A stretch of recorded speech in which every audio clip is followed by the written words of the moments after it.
अस्सलाम वालेकुम, आदाब। मैं हूं खलील फरहाद। बीबीएन चैनल पर आज 1 जनवरी से नया प्रोग्राम शुरू हो रहा है जिसका नाम है टुडे इन हिस्ट्री, जिसमें रोज़ाना तारीख़ में होने वाले अहम वाक़यात और मशहूर शख्सियात की शॉर्ट बायोग्राफी हम आप तक पहुंचा रहे हैं। रोज़ाना 1 बजे यूट्यूब पर यह प्रोग्राम अपलोड होगा, ज़रूर देखिए और ये प्रोग्राम आपको कैसा लगा कमेंट करके ज़रूर बताइएगा। तो आइए अब वर्ल्ड न्यूज़ की शुरुआत करते हैं और सबसे पहले देखते हैं हेडलाइंस।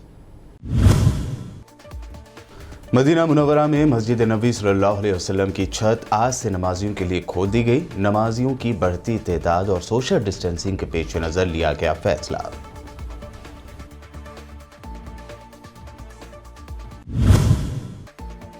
आखिरकार यूरोपीय यूनियन से अलग हुआ ब्रिटेन। 45 साल पुराना रिश्ता टूट गया। साल 2021 ब्रिटेन की तारीख का नया बाब, साथ ही साथ बहरान की भी बन सकता है वजह।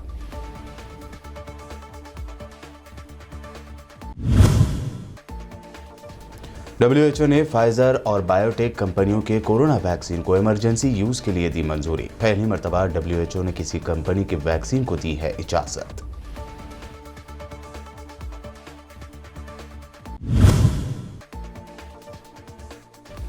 साल के पहले ही दिन भारत में महंगाई की मार। कमर्शियल गैस सिलेंडर की कीमतों में किया गया 22 रुपये 50 पैसे का इजाफा।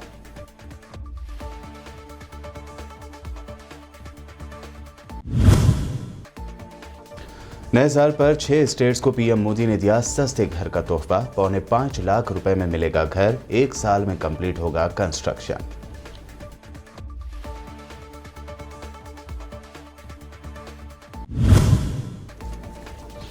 नए साल के मौके पर तेलंगाना के शहरियों ने पी इतनी शराब के हैरान रह गया भारत। पिछले 3 दिनों में 759 करोड़ तो दिसंबर के एक ही महीने में 2000 करोड़ की शराब हुई फरोख्त।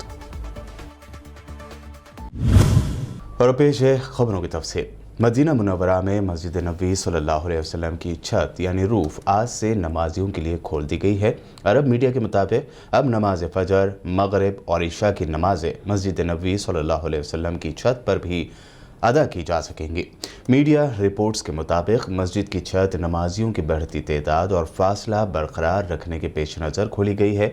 बता दें कि मस्जिद नबी में बड़ी तादाद में मुसलमान नमाज अदा करते हैं। ऐसे में कोविड-19 की गाइडलाइंस पर अमल करते हुए नमाजियों के लिए जगह कम ना पड़े, इसके लिए मस्जिद नबी की छत को भी इस्तेमाल में लाने का फैसला किया गया है।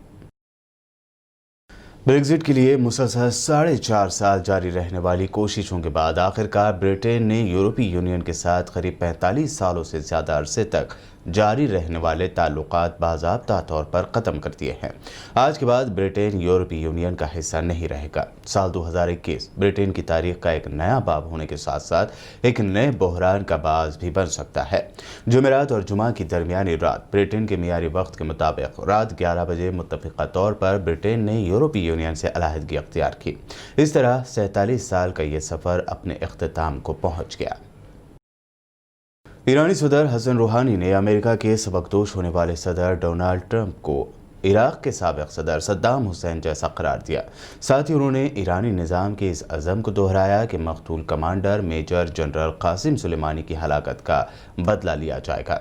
ईरानी सदर हसन रूहानी ने कहा कि डोनाल्ड ट्रंप सद्दाम ही की तरह हैं। सद्दाम हुसैन ने हम पर 8 साल जंग मुसल्लत की थी, उन्हें इक़्तिदार से निकाल बाहर किया गया था। ट्रंप ने हम पर 3 साल जंग मुसल्लत की, उन्हें भी आइंदा 3 हफ्तों में इक़्तिदार से निकाल बाहर किया जाएगा। उन्हें उनके जुल्म और जराइम की बदौलत तारीख़ में एक बेतौक़ीर शख्सियत के तौर पर याद रखा जाएगा। इजरायली वज़ीर-ए-आज़म नेतन्याहू ने कहा है कि उनका मुल्क सीरिया के शुमाली इलाकों में ईरान को पांव जमाने से रोकने के लिए रशिया के साथ मिलकर काम कर रहा है। नेतन्याहू ने मज़ीद कहा कि रूसी सदर के साथ मेरे ताल्लुकात इसलिए अहम हैं कि वो हमें अमल की आज़ादी को महफूज रखने में मदद करते हैं, जिसकी हमें अपने शुमाली सरहदों पर ईरान को पांव जमाने से रोकने की ज़रूरत है। नेतन्याहू ने अपने ट्विटर अकाउंट पर रूसी बोलने वाले इसराइलियों को नए साल की मुबारकबाद देने के बाद पुतिन के साथ ताल्लुकात की अहमियत पर जोर दिया और कहा कि दोनों मुल्क मिलकर सीरिया से ईरान को बेदखल कर देंगे। तुर्की के सदर रजब तैयब एर्दोआन ने अज़रबैजान में तैनात तुर्क फौजी दस्तों से खिताब करते हुए कहा है कि तुर्की और अज़रबैजान 2 अलग अलग मुल्क हैं, लेकिन ایک ہی قوم ہے۔ ترک صدر کا یہ خطاب ترک اور آذری فوجی دستوں کے سامنے پڑھ کر سنایا گیا۔ اس خطاب میں اردوان کے مطابق ترکی کی فوج کے بہادر سپاہیوں، آذربائیجان کی فوج کے ہیروز کو میری طرف سے السلام علیکم۔ میں دل کی گہرائیوں سے آذربائیجان کے صدر الہام علیوف اور آذری قوم کو 44 روز کی جنگ میں شاندار فتح پر مبارکباد پیش کرتا ہوں۔ اس فتح سے نہ صرف ترک عوام بلکہ آذربائیجان کی قوم کے سر فخر سے بلند ہو گئے ہیں اور دونوں ملک فتح کے اس جشن میں برابر کے شریک ہیں۔ آذربائیجان نے کھلے دل سے ترک فوج کا استقبال کیا، بالکل اسی طرح جب 100 سال پہلے قفقاز کی اسلامی فوج کو آذربائیجان میں خوش آمدید کہا گیا تھا۔ کورونا وائرس کے بڑھتے ہوئے کیسز کو کنٹرول کرنے کے لیے ترکی میں ایک بار پھر کرفیو نافذ کر دیا گیا ہے۔ جمعرات اور جمعہ کی رات 9 بجے سے ہی کرفیو لگایا گیا۔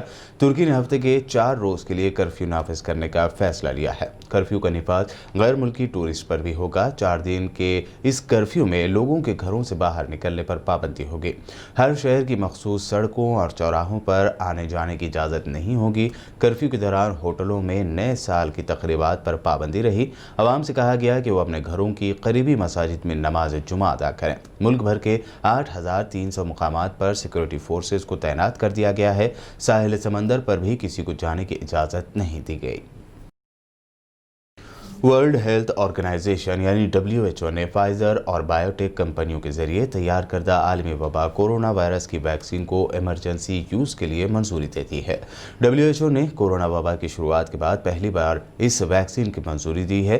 WHO نے ایک بیان جاری کرتے ہوئے ان ویکسین کو منظوری دینے کا اعلان کیا۔ بتا دیں کہ دنیا کے کئی کنٹریز نے کورونا ویکسین تیار کی ہے، لیکن اس وقت WHO نے صرف ان 2 ویکسین کو ہی تسلیم کیا ہے۔ اقوام متحدہ یعنی یونائٹڈ نیشن نے بحران زدہ سوڈانی علاقے دارفور میں اپنا آپریشن 13 سال بعد ختم کر دیا ہے۔ اقوام متحدہ نے اعلان کیا ہے کہ اس حوالے سے 22 دسمبر کو عالمی سلامتی کونسل کی منظور کردہ ایک قرارداد پر عمل درآمد ہو گیا۔ اس امن مشن کے خاتمے کے بعد وہاں شہریوں کے تحفظ کی ذمہ داری سوڈانی حکومت کو ٹرانسفر کر دی گئی ہے۔ دارفور میں امن و سلامتی کی صورتحال ابھی تک تناؤ کا شکار ہے، اسی لیے انسانی حقوق کے کارکن عالمی ادارے کے اس فیصلے پر تنقید کر رہے ہیں۔